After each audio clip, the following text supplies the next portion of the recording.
Hi there. Welcome to the Facebook Live. You're in for a really big treat today with my dear friend and dream alchemist, Valerie Dillman. But first of all, I am Yukiko Amaya. I am an energy healer, a shamanic practitioner, and priestess of Goddess and priestess of Avalon. I started this Facebook Live, Goddess and Energy Coming Alive, because I've always been very, very curious about what this life is all about and how do we access a deeper source of wisdom than what seems readily available. And since I was quite young, I felt that the veil between the worlds, as the ancients would speak about, or shamans, the veil between the worlds, meaning between this material world, what we can call the mundane world, and the other world, or the world of the unseen. Some might call it the spirit world. Some might talk about the subconscious or the unconscious. Some may speak of, as the Australian Aborigines, dream time or the dream world. Carlos Castaneda has written about his art of dreaming as well. So it's how do we connect with this wider reality or wider universe than what our human frame, in terms of things that we can hear with our ears, things that we can see with our physical eyes, things we can touch with our physical hands, that we can go beyond that to encompass something larger. And there are many, many different entry points.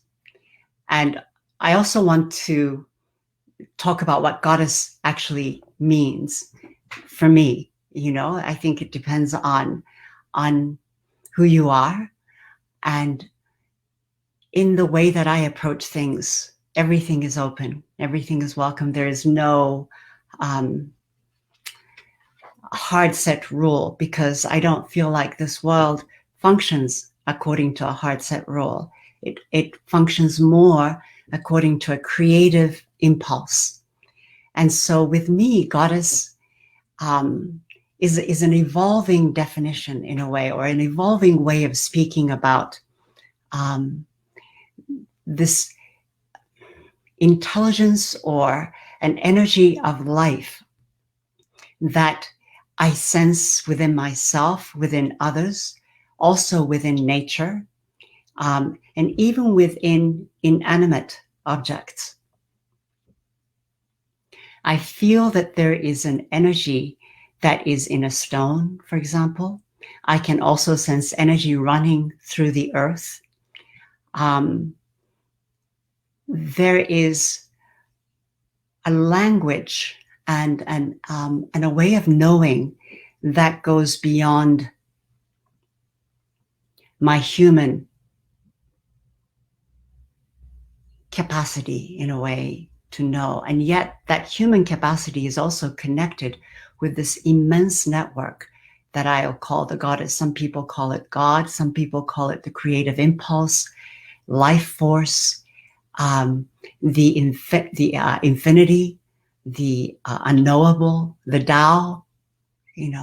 We can call it many things. And so one of the ways of approaching this is dreams, through dreams. Because what is consciousness? And what is it that we know and we sense? And how can we know things? How can we access the unknowable and the unknown? So I would like to introduce to you my dear, dear friend, Valerie Dillman, or Val Dillman. She's an actor and a writer and a dream alchemist. And she's a dream teacher who's studied creative and shamanic dream work for over 15 years. She currently offers classes and private dream coaching in Los Angeles and also online. She lives in the magical place called Topanga Canyon. It's beautiful. I used to live there as well. And drawing on her experience as an actor and writer, Valerie helps people make their symbolic inner worlds a resource for navigating everyday life. Her developed methods apply dream work and shamanism to a wide array of creative processes, all in service to one's personal healing journey. Okay, so without further ado, let's bring Valerie Dillman, or Val as her friends. Yay! Oh, I love what you were saying, Yukiko, about that unknown and that feeling like, oh gosh, it's just that curiosity we bring to life. Yeah. And that I think I really resonate with what you were saying about how when you were little and just feeling like there's so much more than sort of what we're taught, or this sort of frame that we have for being human. Like, I think being human is like, we have so many access points and powers and supernatural powers. And I think as a kid, I was always like, I want to touch those and to experience those. And I think for me, as far as the way that I found dreaming, is that taking that curiosity. And it's interesting you said wild, because I was thinking wild. And it's one of the things that I say when we look at dreams, like, what's your wild curiosity? What is, what lights you up, as far as what do you want to know, or what path, or what aspect of the dream, or how to explore it. Because I think once we kind of step into curiosity from concern, then we automatically shift into a sort of a different gear of awareness. So, gosh, yeah, that's so true, because I think many people who come seeking healing come because they think they need to fix something, right? That something broken and something is not functioning, so I need to fix it. There's something wrong with me, or there's something that's not right. But in fact, it's actually more like a portal, and the soul, or the subconscious, or the unconscious that really wants to come towards more wholeness has just broken a hole through the wall. So in a way, there is a break, but it's not. There is a breakdown in terms of our status quo of this is the way it should be, which is so much to do with socialization. And suddenly the soul, the wild soul, goes, "Hey, let's break the wall down. Let's pay our attention." Which is a lot of times. What people have really strong dreams or nightmares, that's always like such a great opportunity, because I think that is the thing where you're kind of like, maybe the dreams have been like, oh, wake up, or look at this, or look at this. And then if you're not paying attention, they're like, wake up. Yeah, it's like, wow, right? And it's so fascinating that you talk about nightmares, because when you break the two words, it's night and mare, it's a horse. And in some of the Celtic mythologies that I connect very strongly with, the horse is it's Rhiannon's animal, and she is all about sovereignty, and so we can talk about sovereignty of a nation and connecting with the land, and somehow for the Indo-Europeans, and the Celts were Indo-European, and so were the people who went into India, the horse was all important, and somehow the horse was divine and also important. And so the nightmare is like this messenger from God or goddess coming through from the night, from that dark Yes. field of all potentiality coming through to, Mm. like, as you said, shake the dreamer awake. Yeah. The dreamer that has fallen asleep actually on the job. Well, Yeah. I want to ask you about going back to the beginning, because it's always interesting to look at how one got to where one gets to, and who knows, but Yeah. what's like some of your earliest experience of um, connecting with something beyond this human universe, the world of, don't hold your fork like that, and say yes and say thank you, and you have to dress like this because you're a girl, Yeah. and you have to dress like this because you're a boy, blah, blah, blah.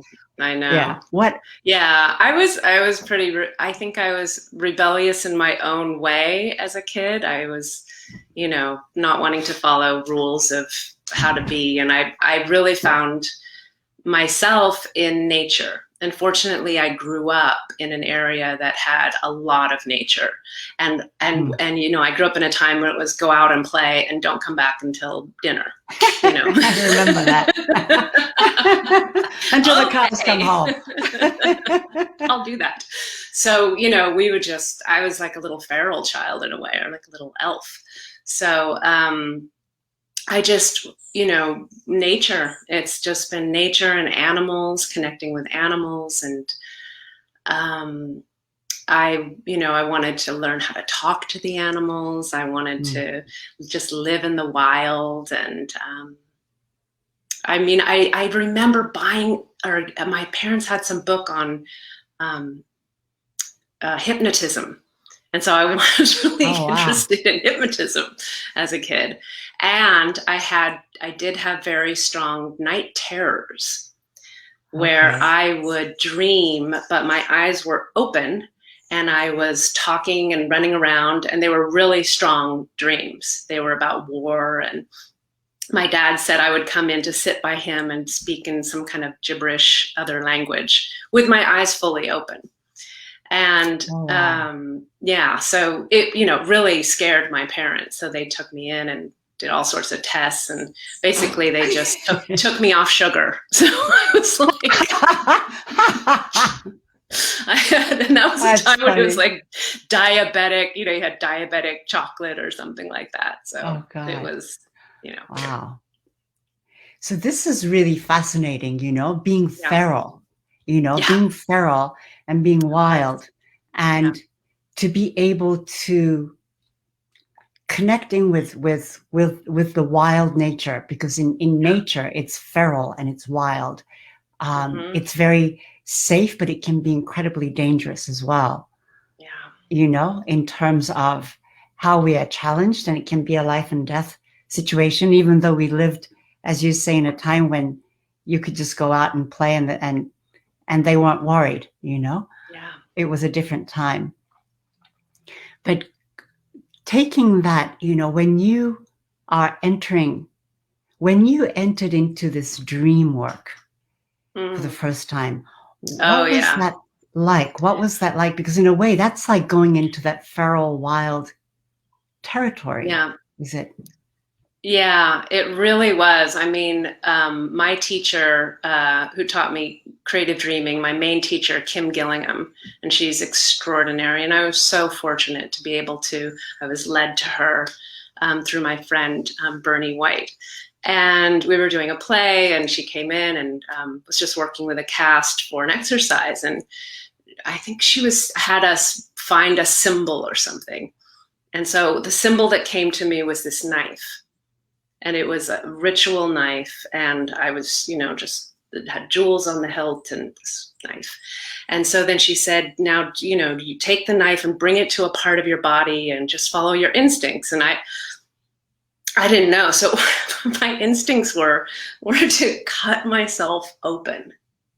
So I just, I was in the imaginal world, and I just cut myself open, and I found this tremendous energy emerging. And I thought everybody probably saw a knife or something. I don't know what I thought, but I just had this amazing experience. And it was so strong that she had a retreat, her first ever retreat in Italy. And, my friend Bernie was going, and then another friend was going, but, it was like in a matter of a week that was going to happen. And obviously it was all full, but my friend Bernie got there and he said, somebody dropped out. Do you want to come? And it was 2 days till the retreat started. And so I was like, oh, I don't know. It'd be so expensive, blah, blah, blah. And I slept on it, and I had a dream of Jesus surfing rainbow waves. And I'm like, wow. I think that means probably I should. So I did just kind of turn up at this retreat and just dove in with all of the people. And they were always like, where did she come from? She just sort of stumbled in. And yeah, so that was my way in. And the creative dream work for me has just been, obviously, and Kim teaches mostly artists. And so I've just been incredibly lucky to be able to train with her and learn from her. And I've applied it to my acting and writing. But the major benefit I've found of it is just it's been a healing path for me. Incredibly strong healing path, which is why it is my passion to bring it to people who don't necessarily identify as artists as well as artists, because I think we're all artists, we're all creative beings. Living is a creation. We're creating our lives, we're improvising in every moment. We are so I'm really passionate about unleashing that creativity. And the imaginal is so much linked to that alternate reality, that otherness, that mystery. And so for me, like, dreams are just this continual mystery. And as when I coach or when I teach, it's like, I don't know anything about your dream, but I bring my wild curiosity to it. And I hope, and I hold a container for you, the dreamer, to explore and to find, where is your medicine? Where is the mirror of your soul that's showing you, like, this is how you're being in your life. This is how maybe you have a belief system that's limiting you, and it will show it to you in such creative, brilliant ways. It's really, sharing dreams with people is always such a, just a sacred art, I think, because the way our souls translate to us and how they work with metaphor and how they show us all of these amazing, medicine, as well as like, okay, this is you, I'm giving you a little, this is what it feels like in a creative way. And I think, what you say is really fascinating, because dreams were incredibly important in the old ways, and also in the indigenous communities. And and one might dream for oneself, but also dreams were taken seriously in the time when people lived really closer together, that you might be dreaming for the entire community.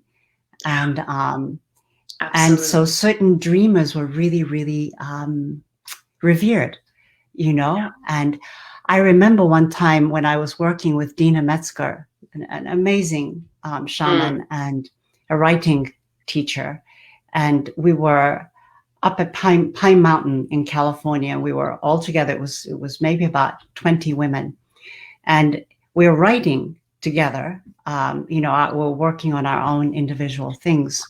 But every morning at 7 a.m., we would start out with a dream council. And so Dina would say, any dreams, And what started to happen, which was really curious, was that people started to dream each other's dreams, in the sense that one person would have a dream and they would share, right? And it just started out like that. But after about a week of this, or 10 days, somebody would have another dream the following day, and we would all know that it was a continuation of this other dream. And it started to be for, not just for the dreamer, but that our dreams started to become connected. And I find that really fascinating. And then you look at the works by people like Carl Jung, who is talking about the archetypes and the dream work. And one of the things that I remember when working with Don Miguel Ruiz, a Toltec shaman, he had us work, because his big thing was about transformation. How do you get from here to there, from wherever you are that's stuck, to a place of greater freedom? And he always said, it's much easier to change the dream than the dreamer. So we started working on conscious dreaming, and we would, within the dream, wake up and shift the dream.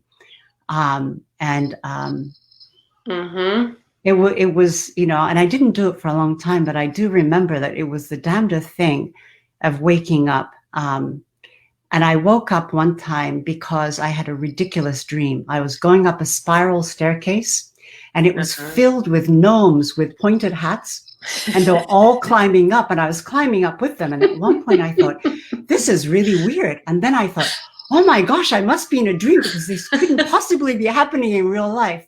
And one of the things that we were told was like to test it out, if it was a dream or not within the dream. And to test it out, I had to do something that I couldn't do in the waking life. And I looked, and the spiral staircase, was hollow, right? It went around this hollow well, if you like, of the building. And I thought, well, if this is real, if I jump, I would fall. But since it's a dream, if I jump, I won't fall. And I jumped, and I started falling, and I thought, oh no, maybe this is real. Take it back. And then I started to fly. And I started to fly, and then I woke myself up out of that. But it's so fascinating, all these ways of working with dreams. Is there something that you would like to share in how you approach a dream, and how it connects with opening that person's field up in a way? Wow. Yeah. Well, there's so many, and that's such a good point that you brought up about, so there's creative dreaming, and there's taking the images and working with them on some certain levels. There's also, we do have precognitive dreams, which I like to call dress rehearsals. And these are super important, really a benefit of writing down your dreams and being in touch with your dreams.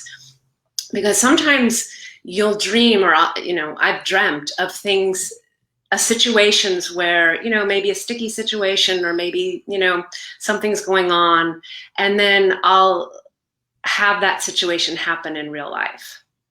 And so in the dream, if you work on the dream, you look at the sticky situation, you're like, oh yeah, and then you see, oh, where's the medicine of the dream?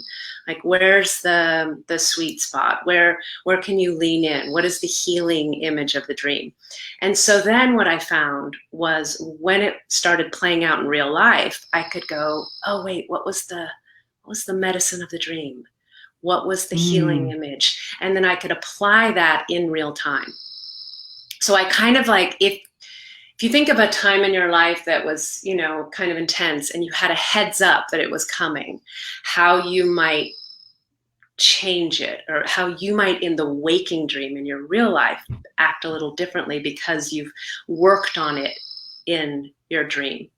And so I think one benefit of working with dreams is that we get to work with our reality in a creative, imaginal way. So it's easier to work with that than with the actual reality, which, like you jump off a banister and you fall and you don't fly. Right. Like that. So, and then the other thing is, you can dream for other people. So sometimes you get a dream and you share a dream and you realize that, oh, that's medicine for somebody else. And that's a really, that just gives you that sense of how connected we are. And opening up your field in that way so that you can connect with others in a deep way that's very mysterious and touching into that unknown connection, that very deep connection between people. But I also thought it might be fun to, if you're open to sharing a dream, and I could walk you through sort of a very basic dream sharing process that is because I think dreams are meant to be shared.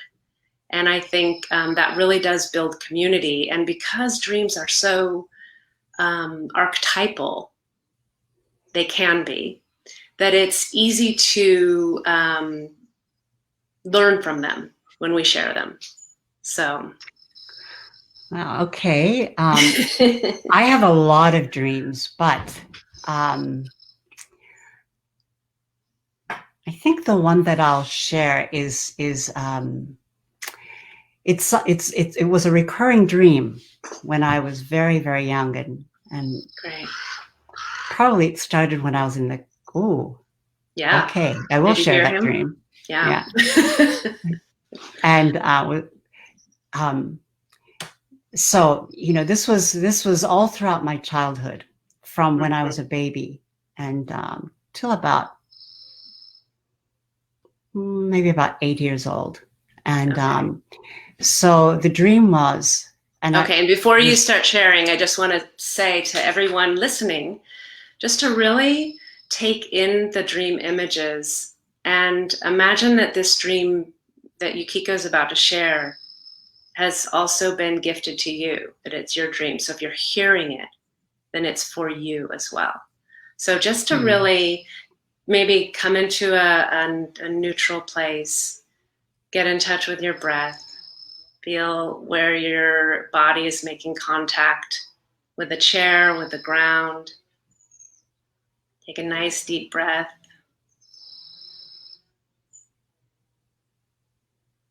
And just sort of almost like just cleansing your field. Just allow that to happen. Maybe a golden spiral around you. Just allow yourself to clear, as if you're about to really hear this beautiful bit of wisdom. Just allow yourself to come into a still place, like a pond. And as Yukiko says her dream, just really notice if any associations come up, any thoughts, any feelings. And we'll listen with our whole bodies and our whole beings. Right. Okay. So I was born in Japan, and this is, I say that because there's a cultural connection to that. Beautiful. And it would always be, I would see a wall, and it would be like a wall to a palace in Japan. And so it's kind of whitewashed with tiles on top. And it's maybe about 12, 13 feet high, And then I would see, and it would be daylight. It would be like a hot summer day, that kind of light. And it felt as if they were facing the wall. There was a road, unpaved, a dirt road. And on the other side is a very deep forest. And in Japan, the sacred trees of Japan are the cedar. So it would be a cedar forest. And then I would see this traveler walking along, always coming towards me, right? And he was a ronin. A ronin is a samurai that has no master at that point. So it's a masterless samurai. And as a ronin, you can tell a ronin by the way his hair is. As a samurai, you have this part shaved, and as a ronin, it grows out. And he would have what's called this hat, which is a woven bamboo hat that hides your face, and it was used by samurais, right? So it was like a big hat that you could see through from the inside, but you couldn't see who it was from the outside. And many samurais travel this way, noble people. And so he would come up, and then he would stop, and my heart would start beating in my dream as the dreamer. And he would turn suddenly, like sensing something. He would turn and face the wall, and then he would lift up his hat and look up. And then I knew that I had been found. And I would become terrified, because this was somebody who'd been looking for me throughout time. And I thought that I had hidden myself well enough in this lifetime that I wouldn't be discovered. That was the kind of feeling. And I would wake up anxious and terrified, and like a sense of foreboding in a way. Not maybe terrified, but a sense of foreboding, like, oh no, I've been discovered. And that was a recurring dream. It was one of 2 recurring dreams, and that was, it went on for many years. Wow. Beautiful. So, beautiful. Yeah. Thank you. So just feeling into your body as you've been sharing that. You expressed some of the emotions that you felt at the end, like some of the foreboding. Do you remember any other feelings of the dream? Maybe at the beginning with the palace and the wall. What was? Well, at the beginning, it feels very quiet, sort of like a quiet summer afternoon. Okay. When it's hot, and so nobody's out and about, and there's a stillness in the air.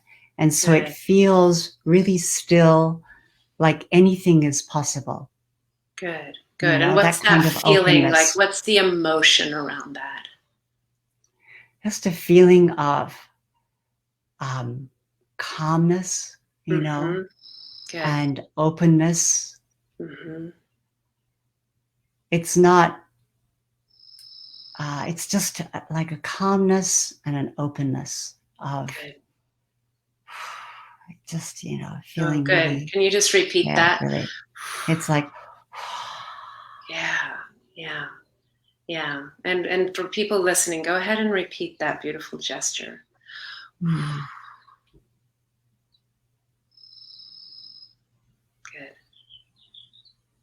So, and any other feelings of the dream, either as you're telling it or within the dream? So even with the telling of it, which is, it's been decades, I can feel the, it's under the skin. It's like the myelin sheath. Right under the skin. Energy is like going, it's moving fast. It's, there's and especially not so much in the front body, but more in the back body. It's like an electric signal, that's pretty fast. And and there's a kind of a weight on my chest, a slight weight, or like a slight restriction. Good. And then going into the moment when you see the Ronin. Well, that's when that happens. Yeah. Okay, so because that's before the feeling. Before that, it's like just, and then the Ronin starts walking, and I'm first, it's more like, oh, what's that? Who's that? And then the sense of recognition, I recognize this person. Good. And the recognition, there's a foreboding. He's been looking for me. And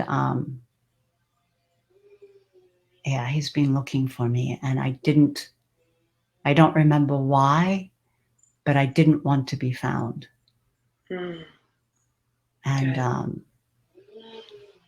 and yeah. any other, as you speak that, as you tell that, any places in your body that feel active? Yeah, it's funny because there's like a slight tick that's starting to happen under my left eye, and part of my body is like it's going into that fight or flight place. It wants to run, you know. Good. So It wants just to run. taking, So my breath is like, you know, so Mhm. the heartbeat is starting to speed up a little bit, and my breath is getting a little bit shallower. Yeah. Beautiful. Yeah. So just taking a nice deep breath into, and maybe even placing a hand on those places that are feeling activated. Just a mother's touch to say, I see you. I feel you. Just that beautiful mothering of ourselves. And just feeling in, I'm feeling it too. I'm with you. So just really feeling in and allowing that feeling to be, allowing that feeling to know that you're caring for this feeling. You've got you. And just taking nice deep breaths into that feeling. Good.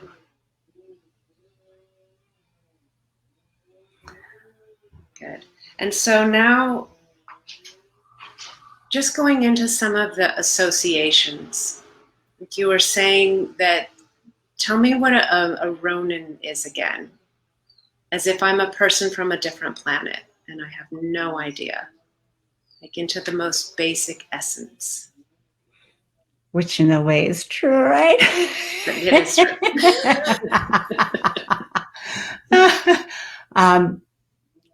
A Ronin is a samurai. Now, a samurai is somebody who, during a certain period of time in Japan, when the caste system was fixed, the samurai was at the very top of the caste system as a warrior. Okay. Shino kosho, so it was warrior, farmer, artist or craftsman, and then merchant. Those were the divisions. And at the time in Japan, the aristocracy existed, but they were ruled over by the samurais and by the samurai warlords. They were and so each samurai, you had to have a liege lord. You were supposed to commit yourself for life to your lord and to serve with your life. So those who are Ronins were people who had lost their liege lords for one reason or another. And so they were kind of a little bit of an outcast of society. They were not that trusted by the people because they were outside of the norm, sort of like Robin Hood is outside of the norm, right? Living in the forest. A Ronin is outside of the norm of what a samurai is supposed to be doing. He's supposed to be serving his lord and being part of society. He's the only part of society that has received education. He's the only part of society that's learned how to read and write, do tea ceremony, do art, so on and so forth. So, yeah, so he's a renegade in a way. And who does but we he don't serve? know why. So he does not serve anybody. And so there are many different Ronins. The most famous one that I think American people might know is Musashi Miyamoto. There was he wrote a book called The Book of Five Rings that became a bestseller on Wall Street back in the 80s and 90s when Japan was, Japan Inc. was doing really well and people wanted to know how to become like Japan Inc. Right. And they read The Book of Five Rings. Good. So just most Ronins some Ronins became spiritual, so they served a much higher reality. Good.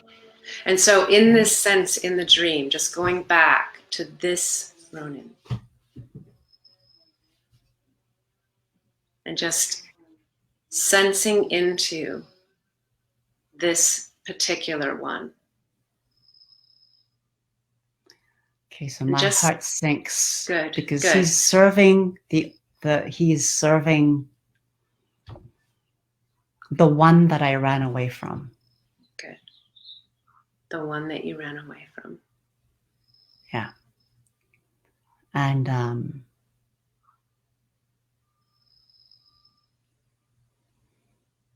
good. Yeah. And what is the feeling of the one that you ran away from? It's huge. Good. It's like I see concentric circles from deep purple into mauve into like silvery gray. It almost looks like an yeah. And it's not so much a being. It is a being, but it's not like a human being. It feels like this huge construct, almost like a planetary construct, or a system, or a belief system, or a way of being that I have escaped from, that I'm hiding away from. Good. You're hiding from. I'm hiding. Yeah, because I don't want to be found. I've run from that system. Yeah, is what it feels like. Beautiful. Beautiful. And so just another way of looking at a dream is just saying a reality check. And I know this dream happened far in the past, but sometimes we get dreams and they can happen in the future. So we just ask, is it possible that this dream could ever happen in reality?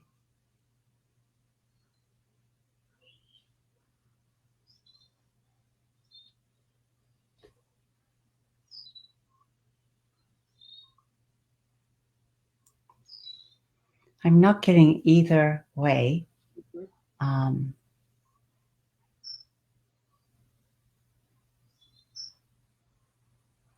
What I'm hearing is it hasn't happened yet.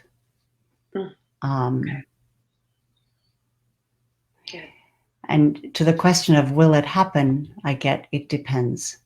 It depends. Good. It depends.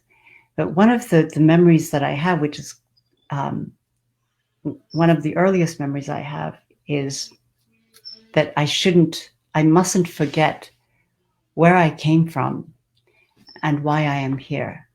But I remember that, but I don't remember where I came from, why I'm here, but I remember that I had to remember. Yeah. I was like, I can't forget, and that was also pre-verbal. It was I was quite young.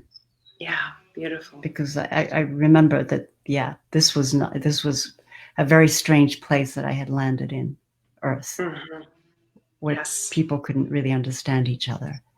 So that was But Val, one of the things that just came to me was that I left Japan when I was 21.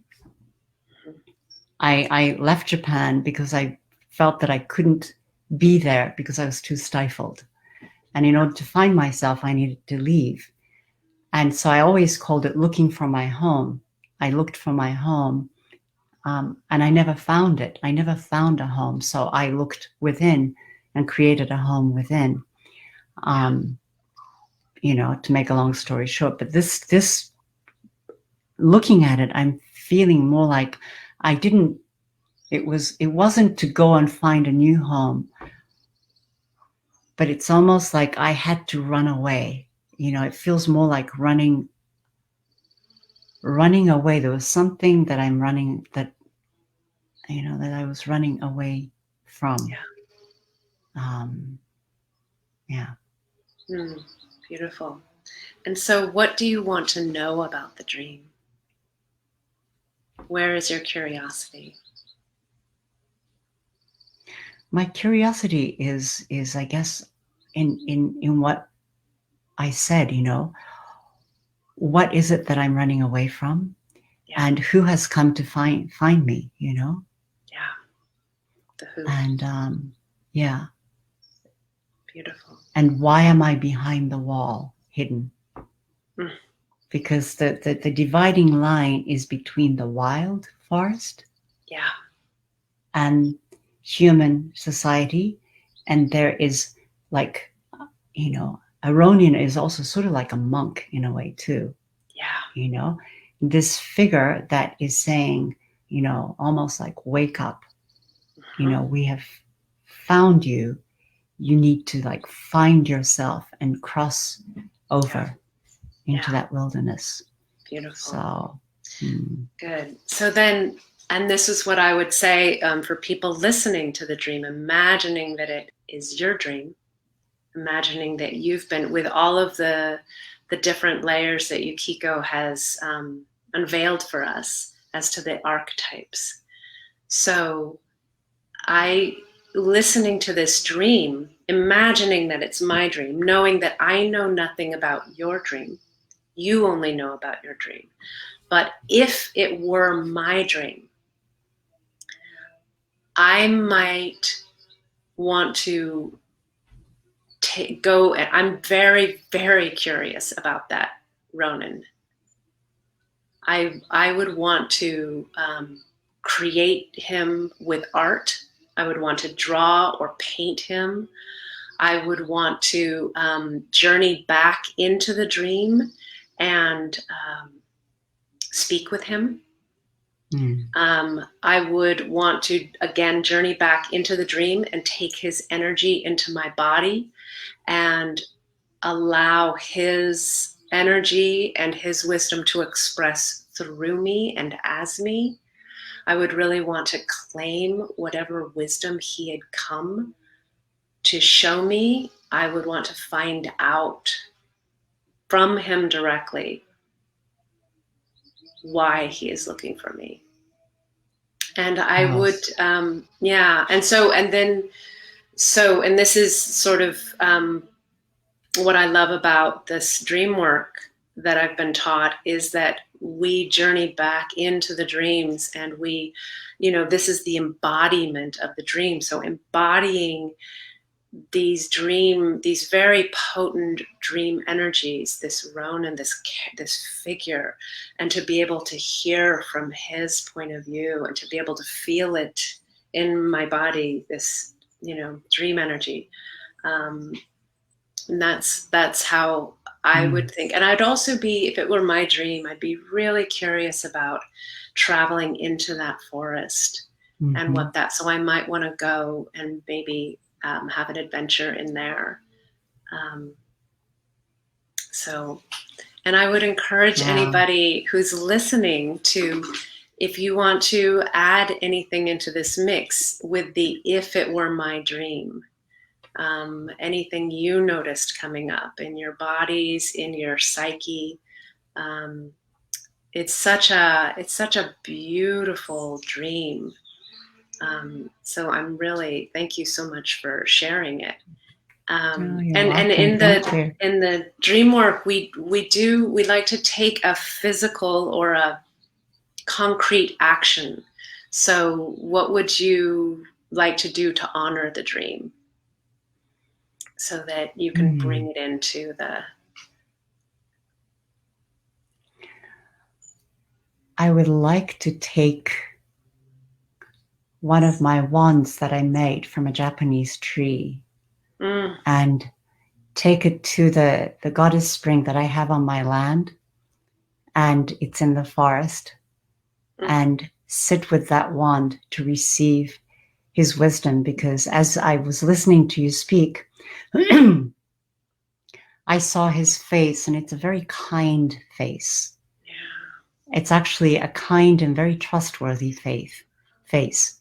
And I see that he has come to to really help me from an imprisoned place to that he actually serves me. And yeah, so it's yeah, no, it's great. Yeah. And I love that you said face and faith. So I thought that was really, The Freudian flip. Freudian flip. And again, if it was my dream, I might wonder, who do I serve? Who do, what am I hiding from? What unknown is tempting me right now that I need to step into, or maybe want to step into? So I love that you brought this dream from so long ago, but I feel a resonance with myself right now. I mean, I definitely really feel this dream, and it's really powerful, Yukiko. Thank you. Oh, well, thank you. And Shannon, hi, Shannon. Shannon says, I got a father from the Roman. Beautiful. Father figure. Yeah. That's beautiful. That's wonderful. Yes. And if there's, anybody who would like to just jump in and add anything in, please do. I'm so sorry. I sometimes get so carried away with the conversation. I forget to invite you to. And if you have any questions, for Val or for me, any questions or any ahas, or please share with us, and that would be really great. And one of the things that I also, just as we were speaking, received is because it's sort of like journeying in a way. And working in this way, it's almost like open-eyed journeying. So all this information is coming in as we're talking. Exactly. And I'm seeing the castle dissolve and being walked across with the Ronin into the forest. And I'm understanding why I feel so much connection with the Celtic world, because the Celts really revered the forest, and all the wisdom came from the forest and the trees. The ancients did. We know that even with the Norse gods, Odin receives the wisdom and of the alphabets and the runes from the world tree. So it's so there's this sense of going and that's into such that mystery. A good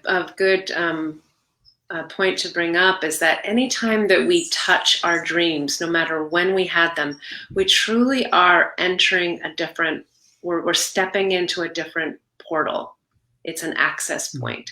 So one of the things that I really like to encourage with my dreamers is to create the images from the dreams, either to collage, to draw, to paint. And what I found is that sometimes I'll have like a fragment of a dream, and I'll take one image and I'll just start drawing it. And as I'm doing that, because I'm imagining the dream and I'm taking the image and I'm just taking the slowing down and drawing, which is a very right brain activity, and immediately sort of steps you. So I've shifted into the portal of the dream. And then, like you said, you just start receiving information. You start receiving information about the dream. You start receiving just information. You're in the receptive mode. And a lot of times I find that my students are very resistant to drawing. I hear a lot of, I can't draw, I'm not good, I can't reproduce what was in the dream.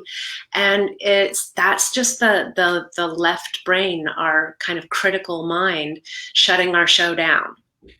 And so I would say, just send the critic. I like to send my critic on errands. I'm like, oh, somebody slightly disagrees with you about a film. Go discuss. And critic like runs off. So give your critic a little job to do, and then just because I was the same way. I feel like I flunked kindergarten. It was terrible. I couldn't draw and do all those things. So I would just draw with my left hand to get out of the goodness. And I've really found that I still don't draw very well, but I love it. I create from my dreams. I draw the dreams. I receive so much intuitive information about the dreams and about, just my life through this creation. And so I would really recommend that as also a way of honoring your dreams.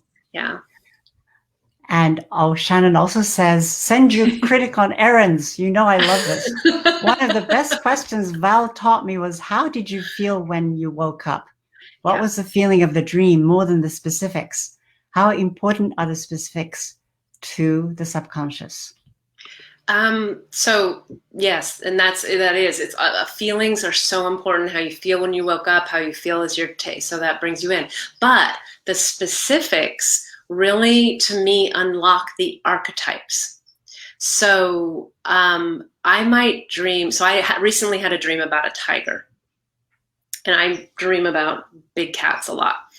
So the specifics of the tiger, how the tiger looked. Was it big? Was it small? Was it menacing? So those specifics are important. So that's why drawing it or finding images of like that specific tiger. But then also, like, what does a tiger mean to me? Mm-hmm. What is it in my psyche? I mean, I love big cats. I love tigers. I love lions. Like when we go hiking in Topanga, I'm afraid of mountain lions, but part of me is like, oh my God, wouldn't it be amazing to see one? Yeah. So there's a fear, but there's also a fascination. Or another example is if you dream about somebody. So, and this is why sharing is so great. So let's say I dream about a friend, Melissa, and so then, I had my friend Melissa and we went on this hike and we, whatever's in the dream. Who is Melissa? What is she? Give me 3 adjectives for her.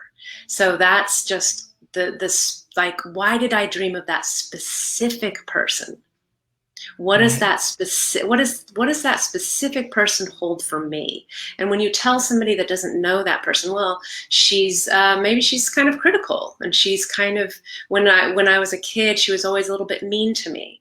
So then I might go, oh, okay, so I'm hiking with somebody that's kind of mean to me, and maybe this is a shadow figure of mine. Maybe it's my part of me that's mean to myself, So I think specifics are really, really important. Translating your dream to kind of get to the deeper archetypal meanings. And wonderful. Yeah. So that's a great question. Did I answer? Because she had a few questions in there. How important are specifics, feelings? Yeah. So I think specifics are quite important. Yeah. That's wonderful. And Shannon says, oh, nice. So, and we are now, unfortunately, running out of time. Oh, okay. But so, thank you so much, Val. This was really, really great. And I'm sure very, very helpful. It's a very different way of approaching this incredibly rich world that we have. That through creativity, through dreaming, it also is very fascinating because, and we couldn't get into that this time. Maybe next time we'll get into the difference between journeying and dreaming. Because it's that's also very rich in symbols, and we don't control the symbols that come up. Sometimes we can, There's also experiments that I did in controlling the dreams when I was a teenager and I wanted to dream about something, and figuring out how to do that so that I had an ongoing. It was like going to the movies at night. It was great.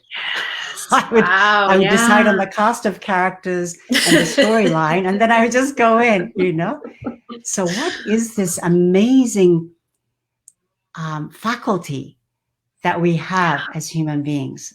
I think that's, that's a really powerful, powerful question. And for those of you really wanting to find out more about Val And I think she has a class that's going to be coming up. Yes. So go to this, to dreamingwithval.com. If Noellen, who is my wonderful assistant from Philippines, who is behind the scenes working with us today, Noellen, if you could put that up in the comments box as well, so people can just click and go there, so that, right, so you can. Yeah, so just subscribe to my list. I only send out emails when I'm announcing a class, and I've got one class coming up, Embodying the Dream, where I really go into showing people and experimenting with bringing the dream images into the body. It's so freeing, and it's like one of the jewels of the creative dream work. So I'm super excited to offer a class on that, just on that, I think, and especially, actors and artists, but for everybody, it's amazing. And then, and I'm also, And so yes, so go virtual as well. Yes, Shannon. Yes, she does it on Zoom. Yeah, I've been doing, a lot on Zoom. Yeah. So even if you're not there in Topanga Canyon, you can check in, and Val does one-on-one coaching as well as group classes. So really check out her site. It's wonderful. And for those of you who are working with journeyings and also with connecting with the sacred and the mundane in your daily life, another way of crossing over is also with rituals. And so if you would like to look into rituals, I do the full moon rituals, which is dropped into your inbox when you register, about 3 to 4 days before the full moon, and you have time to do that yourself. And tomorrow I will be doing the new moon in Cancer ritual ceremony for the River Valley Goddess Temple in the Hudson River Valley with over at Rachel Jeshen's place. So that link we will put up in the comments box later on. And thank you again, Val. It was really great to see you. Thank you so much. Such a pleasure to be with you and to just discuss all these things. So fun. Yeah, no, it's great. And it's really nice to have these juicy conversations. And so next Wednesday, we'll be with my friend and shaman, a longtime shamanic practitioner and a senior teacher at the Center of Shamanic Studies, Amanda Folger. So tune in, and we hope to keep this going. All right. Thank you so much. Okay. Bye-bye.